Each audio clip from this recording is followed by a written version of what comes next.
माननीय सभापति महोदय, माननीय मिश्रा जी ने और अन्य कुछ सांसदों ने एक विषय की ओर ध्यान दिलाया है यहाँ, और उसमें ये कहा गया है कि 17 ओबीसी वर्ग की जातियों को उत्तर प्रदेश की सरकार ने एससी के सर्टिफिकेट देना प्रारंभ कर दिए हैं। ये कदापि उचित नहीं है। ये संसद का अधिकार है कि किसी एससी या एसटी या ओबीसी की जाति को किसी वर्ग से हटा करके किसी वर्ग में सम्मिलित करना है, ये संसद का अधिकार है। पहले भी ये मामले 2-3 बार संसद में आए, परंतु संसद की सहमति नहीं हो सकी। अभी भी अगर उत्तर प्रदेश की सरकार इन जातियों को ओबीसी से एससी में मिलाना चाहती है तो जो प्रक्रिया है उस प्रक्रिया का पालन करते हुए कोई प्रस्ताव भेजेगी तो हम विचार करेंगे, परंतु अभी जो आदेश उन्होंने जारी किया है वो उचित नहीं है, संवैधानिक नहीं है।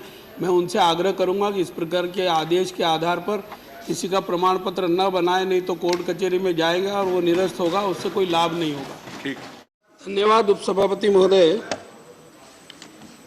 माननीय विशंबर प्रसाद जी निषाद साहब ने ये संकल्प रखा है और इस आशय की चर्चा उन्होंने इसी सदन में पहले भी कई बार की है, और विचार विमर्श के बाद मैंने इस संबंध में जो नियम प्रक्रियाएं हैं, संवैधानिक प्रावधान के दायरे में जो कानून कायदे बने हुए हैं, उन सब की जानकारी उनके संकल्प पर या उनके प्राइवेट मेंबर बिल पर विचार विमर्श के दौरान दी है।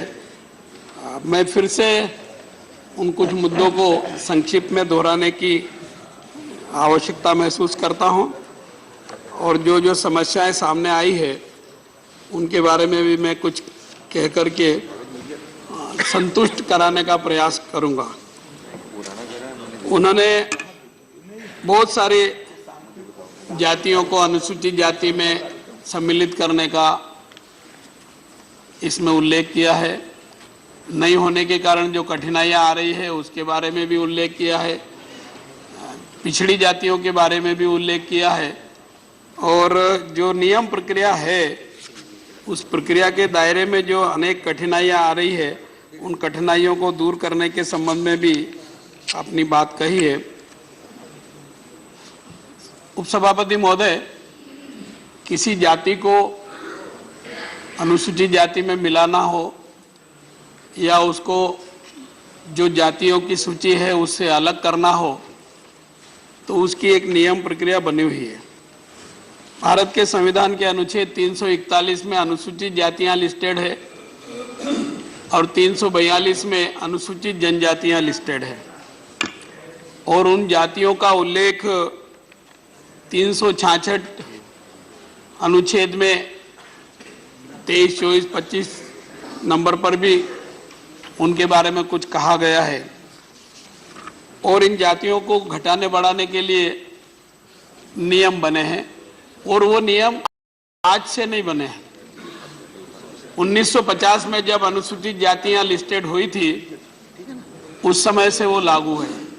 समय समय पर छोटे मोटे संशोधन हुए। 1955 में भी इस प्रकार की जातियां लिस्टेड हुई है। अब वो जातियां लिस्टेड हो गई, इसका रिकॉर्ड भारत के महापंजीयक के पास होता है, और जब किसी राज्य से कोई प्रस्ताव आता है तो हम मंत्रालय की ओर से आरजीआई को प्रेषित करते हैं और उनकी राय मांगते हैं। अगर वो सहमति देता है आरजीआई तो हम फिर संबंधित आयोग को भेजते हैं। मान लो किसी जाति को अनुसूचित जाति में मिलाने का प्रस्ताव है तो हम फिर अनुसूचित जाति आयोग को भेजते हैं। अगर अनुसूचित जनजाति में मिलाने का है तो फिर उसको भेजते हैं। वैसे इसी प्रकार की व्यवस्था ओबीसी आयोग में भी जो 93 से बना था उसमें भी थी।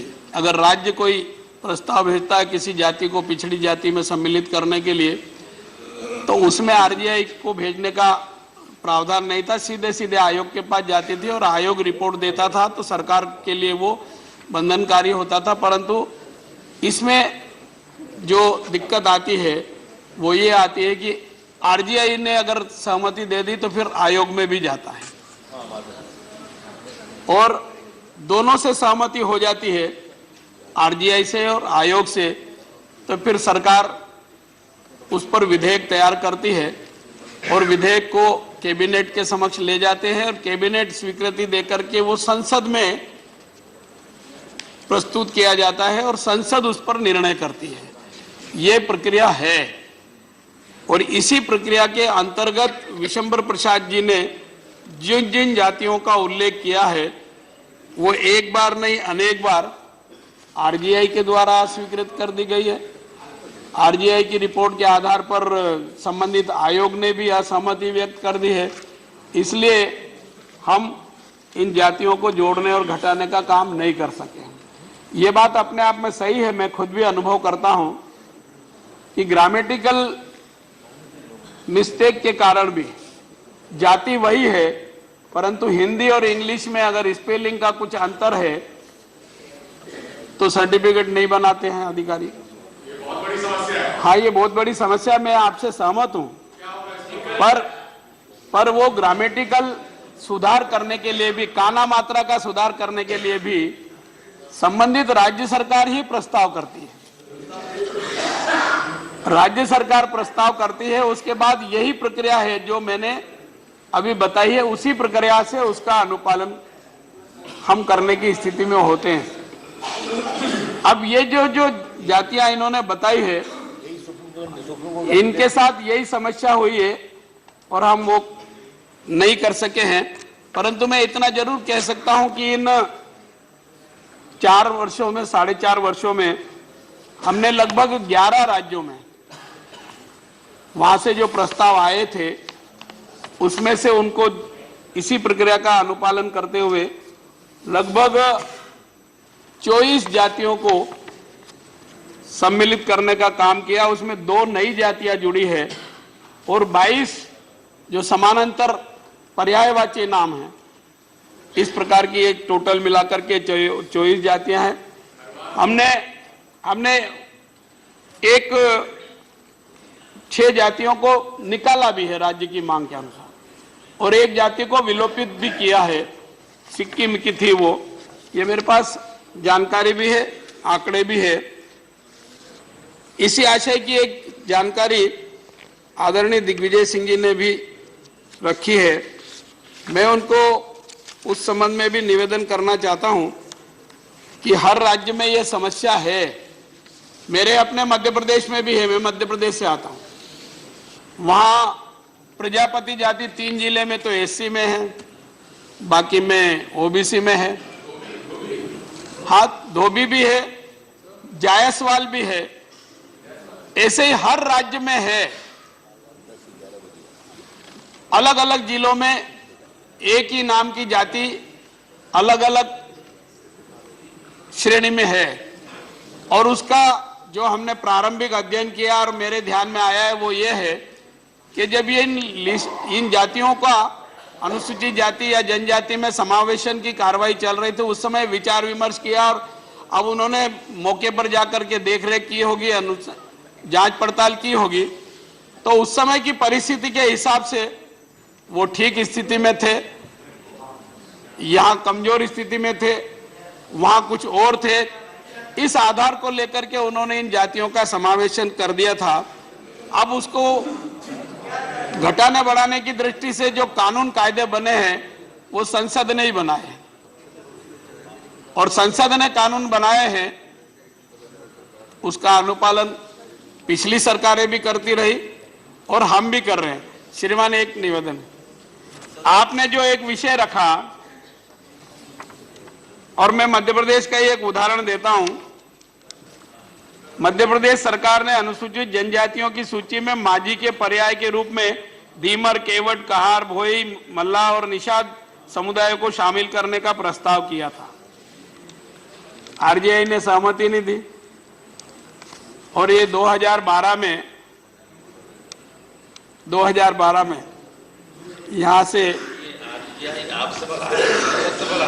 आप स्वयं जानते हैं कि एक ही जातियां हैं ये सब, ये जातियां एक ही हैं सर।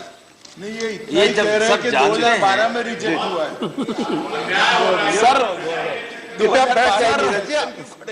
सर मैं इसीलिए यहाँ से पास सर मैं कठिनाई इससे पास कीजिए रिजोल्यूशन को, ताकि आप कंपल्सरीली ये सब चीज को ठीक करें।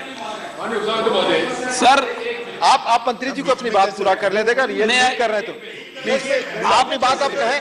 हाँ जी सर अब मंत्री जी नहीं कर रहे हैं, कृपया मंत्री जी को अपनी बात कहने दें। सर आदरणीय राम गोपाल जी ने कहा कि आरजीआई सरकार से बड़ा है क्या, तो मेरा सीधा सीधा निवेदन है कि सरकार ने जो नियम कानून कायदे बनाए और संवैधानिक प्रावधान किए हैं उसका अनुपालन करने के लिए उन अधिकारियों को अधिकृत किया है। अनुपालन करवाना, जो नियम कानून कायदे बने हैं उसके अनुसार ही हमारी ड्यूटी है और उसी का पालन हम कर रहे हैं। संसद में अगर कभी ये हो जाएगा कि नहीं, जब चाहे जब जाति को घटाने बढ़ाने का अधिकार सरकार के पास है, तो हम उस समय विचार करेंगे, परंतु आज तो जो नियम कानून कायदे हैं उसका अनुपालन हम कर रहे हैं और उसके दायरे में अगर वो सहमति असहमति देते तो उसके अनुसार ही आगे कार्रवाई करते हैं।